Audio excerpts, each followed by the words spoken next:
Let me tell you a story. It's the kind of story they don't teach in Sunday school. A story soaked in power, pride, seduction, and divine judgment. A woman so bold, so feared. Her name still echoes in church prayers and prophetic warnings today. Her name was Jezebel. She was a queen. She was ruthless. She was spiritually reckless. And the way she died, it chilled the bones of a nation. But this isn't just a history lesson, this is a wake-up call, because the spirit of Jezebel is alive and well, in culture, in leadership, even in the church. So lean in. You're about to hear what really happened to her, and what it means for you today. Comment, "I will not bow to idols," if your spirit is already stirred. Don't forget to like, subscribe, and hit that bell so you don't miss a drop of this divine fire. This is Sugar Bytes News, where ancient truth meets present-day revelation. Chapter 1. Who was Jezebel? Really? Jezebel wasn't just a bad woman in the Bible. She was the daughter of a pagan king, raised in idol worship and political manipulation. When she married Ahab, king of Israel, she brought her gods with her: Baal, Asherah, witchcraft, death. 1 Kings 16:33 says Ahab did more evil than any king before him, and Jezebel was the wind beneath that wickedness. She silenced prophets, she promoted child sacrifice, she weaponized her beauty and her title to twist power in her favor. She didn't just oppose God, she dared to replace him. Sound familiar? This isn't just about her, it's about every system, every person, every spirit that tries to do the same today. Chapter 2. The spirit behind the woman. See, Jezebel isn't just a woman in the Bible. She's a spirit. Revelation 2:20 talks about a church tolerating that woman Jezebel, not because she came back from the dead, but because her spirit survived.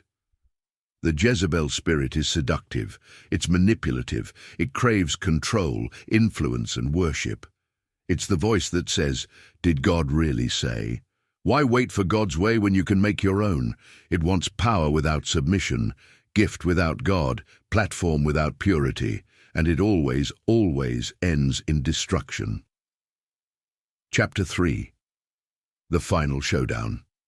Now here's where it gets chilling. God raised up a man named Jehu, a commander with divine orders to clean house. 2 Kings 9 paints the scene. Jezebel, hearing he's coming, does what she always does. She paints her eyes, fixes her hair, leans out the window, still playing queen, still controlling the narrative. But Jehu doesn't bow. He looks up and says, "Who's on my side?" And with that, 2 or 3 servants threw her from the window. Her blood splattered the walls, horses trampled her, and when they went to bury her later, they found no more of her than the skull, the feet, and the palms of her hands. 2 Kings 9:35. Why? Because God said dogs would eat her flesh, and she would become like dung on the ground. Her story ended the same way her spirit lived.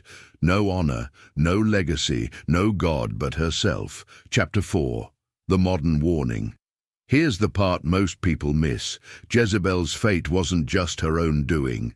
It was allowed to happen because Israel tolerated her. Let that sink in. The people of God let her rise, let her speak, let her stay. And today the church is still doing it, tolerating rebellion in the name of love, tolerating compromise in the name of grace, tolerating spiritual manipulation because someone has a gift or a title. But listen to me, God is raising up Jehus again. People who aren't afraid to call it out, people who won't bow to the false altars, people who know that purity is power and obedience is fire. Are you one of them? Or are you leaning out the window, still trying to control what God already judged? Closing, the fire hits home.